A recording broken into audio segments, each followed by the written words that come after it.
Le combattant québécois Olivier Aubin-Mercier se battra pour 1 million de dollars ce vendredi, le 25 novembre, en finale du tournoi lightweight de la PFL MMA. Je vous explique comment le chum y est fait pour se rendre là. Avant de faire du MMA, Olivier faisait du judo. C'était vraiment un très bon judoka, tellement qu'il a fait partie de l'équipe nationale de judo du Canada. Mais c'est quand il a vu GSP péter tout le monde dans l'UFC qu'Olivier s'est dit « Moi tout, je veux faire du MMA ».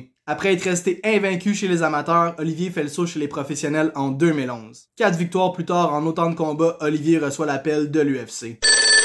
Oncle Dana lui demande s'il veut participer à la télésérie The Ultimate Fighter. Bien sûr qu'Olivier allait dire oui. Il performe très bien jusqu'en finale qu'il échappe malheureusement aux mains de Chad Laprise. Malgré la défaite, l'UFC décide quand même de faire signer un contrat au Québécois.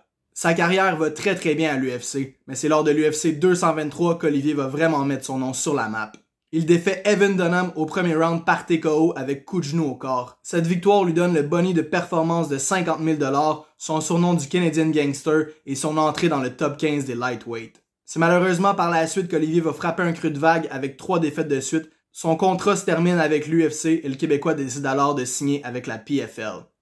Une blessure le tient malheureusement à l'écart de son tout premier combat à la PFL, ce qui l'empêchera de participer aux séries éliminatoires en 2021. Il va quand même chercher 2 belles victoires sur 2 vétérans de l'UFC. En 2022, c'est là que ça commence. En saison régulière, il doit passer au travers de 2 anciens champions de l'organisation pour se frayer un chemin en demi-finale. Il bat le double champion Nathan Schultz et le champion en titre Raush Manfio de très belle façon. En demi-finale, au mois d'août dernier, il défait son bon chum Alex Martinez avec une performance impeccable, ce qui lui donne son billet pour la grande finale. Olivier se battra donc pour 1 million de dollars ce vendredi dans la cage de la PFL MMA face à l'Écossais Stevie Ray. On est tous derrière le Canadian Gangster.